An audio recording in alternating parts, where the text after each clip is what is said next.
परमेश्वर परिपूर्ण है, पूरी तरह से परिपूर्ण है। यीशु मसीह पूरी तरह से परिपूर्ण है, पूरी तरह से। जब बात पवित्र आत्मा की हो, वो भी पूरी तरह से परिपूर्ण है। अगर ऐसा होता कि मैं संसार की सब वस्तुएं देकर भी आपको अगर देख पाती, तो ये काफ़ी रोमांचक होता। मैं पवित्र आत्मा के बपतिस्मे पर विश्वास करती हूँ। जब उसकी आवाज़ आपके कानों में पहुँचती है, तो ये परिपूर्णता से भरी होती है। ये सिर्फ बड़बड़ाना नहीं है, सिर्फ अन्य भाषा में बात करना और बड़बड़ाना ही पवित्र आत्मा नहीं है। ये मानो उन्हें तुच्छ जानना है, जो असल में एक परिपूर्ण है। पवित्र आत्मा अज्ञानी नहीं है। पवित्र आत्मा आप में ही एक परिपूर्ण भाषा है। हम उस महत्वपूर्ण दौड़ में रह रहे हैं जहां हम आश्चर्य कामों को देख सकते हैं, और हम लोग काफ़ी खतरनाक घड़ी में भी रह रहे हैं। कुछ लोग इसीलिए विश्वास करते हैं क्योंकि उनकी ज़बान से अन्य भाषा निकलती है।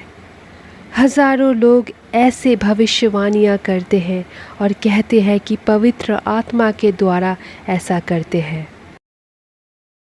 जबकि वे पवित्र आत्मा से कभी भरे ही नहीं गए हैं। उन्हें कभी पवित्र आत्मा का बपतिस्मा मिला ही नहीं है। किसी को आप ये मत सिखाइए कि अन्य भाषा में कैसे बात करना है। यूहन्ना बपतिस्मा दाता ने कहा था, जो मुझसे बड़ा है, मुझे उससे बपतिस्मा लेने की ज़रूरत है। यीशु आपको पवित्र आत्मा का बपतिस्मा देंगे और हमें सब कुछ प्राप्त हो जाएगा। मुझे नहीं पता वो क्या है। याद रखें, जब हमें वो प्राप्त होगा तो वो हमें यीशु की तरफ से ही मिलेगा। सब कुछ मुझे नहीं पता वो क्या है। जो कुछ भी हमें मिलेगा वो यीशु की ओर से ही मिलेगा, क्योंकि वही है, सिर्फ वही है जो पवित्र आत्मा का बपतिस्मा दे सकता है। इसे जान ले। मैं प्रार्थना करती हूँ कि पवित्र आत्मा आपके हृदय को पवित्र करे, हृदय को खोले, अपने मन को खोले। इसमें कोई विज्ञान नहीं है। कुछ समय हमें लगता है कि हम विज्ञान में चले जाते हैं। कई बार हम अपने दिमाग को विज्ञान से भर लेते हैं और सच को नहीं देख पाते।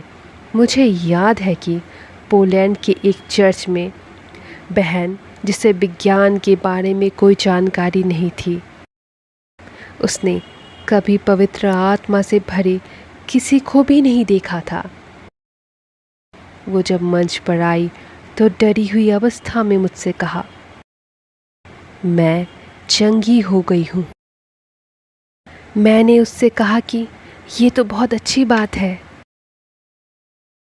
जब वो जाने के लिए मुड़ी और वो 3 कदम से आगे नहीं बढ़ी थी, फिर वो वापस मेरी ओर मुड़ी और सहमी अवस्था में मुझसे कहा, मैं बहुत भूखी हूँ।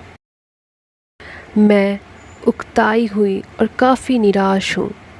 मैंने उस समय उसे नहीं छुआ था,